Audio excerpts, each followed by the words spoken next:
Assalamualaikum warahmatullahi wabarakatuh. Ini adalah dongle DAC di harga range 1 jutaan dari EPZ, yaitu EPZ TP35 Pro. DAC dongle ini memungkinkan kalian mendapatkan lubang handset di HP yang sudah gak ada lubang handsetnya. Tapi DAC ini gak cuma satu lubangnya. DAC ini ada dua lubang handsetnya, yaitu lubang 3.5 mm dan juga balance 4.4 mm. Sedangkan iPhone 16 Pro Max terbaru itu gak ada lubang handsetnya. Sebelumnya, terima kasih banyak kepada pihak EPZ yang sudah mengirimkan DAC ini sampai ke Cibaduyut. Jadi, langsung aja kita coba unboxing DAC ini. Sekarang kita lanjut ke proses unboxingnya. Terlihat ini DAC-nya tidak ada gambar waifu-nya. Jadi, tidak sewangi IM Gaming EPZ G20 yang dusnya wangi-wangi. Ini tuh dusnya cuma nampilin gambar DAC-nya dan sedikit speknya. Di dalamnya ini terdapat kitab, dan di bawahnya ada dongle DAC-nya itu sendiri.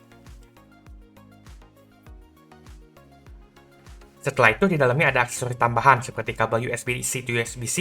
Ini tuh buat nyolokin ke HP yang sudah Type-C portnya.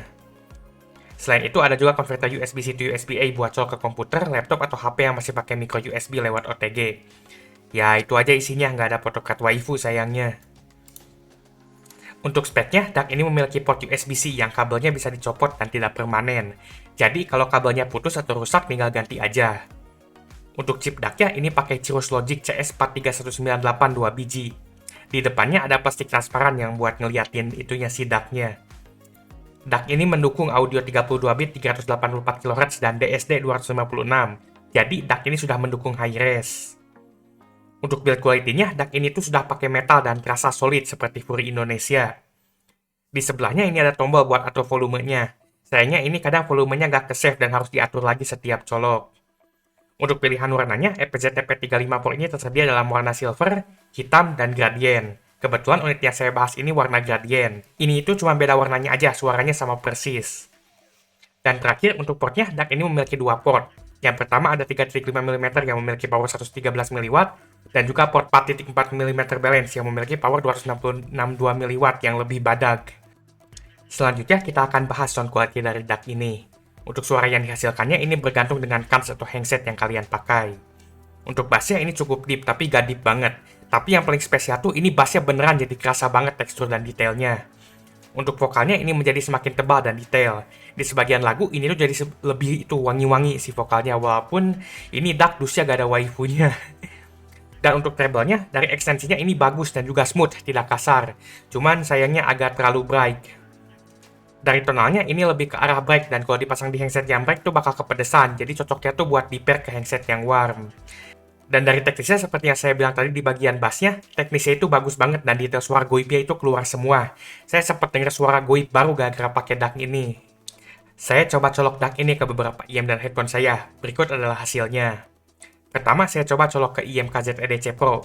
Di IM ini bassnya semakin horeg.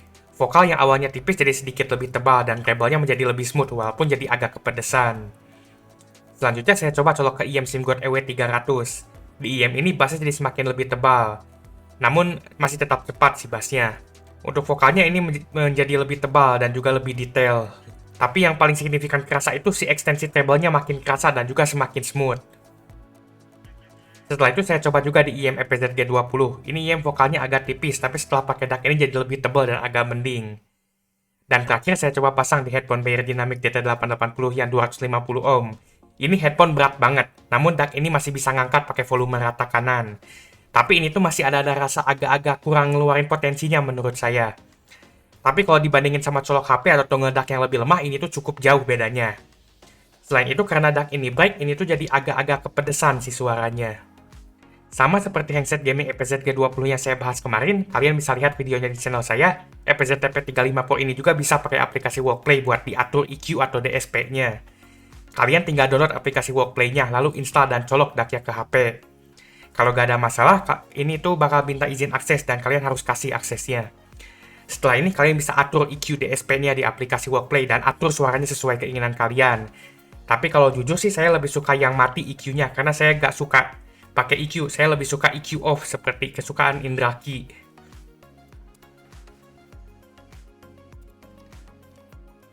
Kesimpulannya, dongle DAC EPZ TP35 Pro ini bisa jadi pilihan jika kalian membutuhkan dongle DAC kecil untuk HP kalian yang nggak ada lubang handsetnya.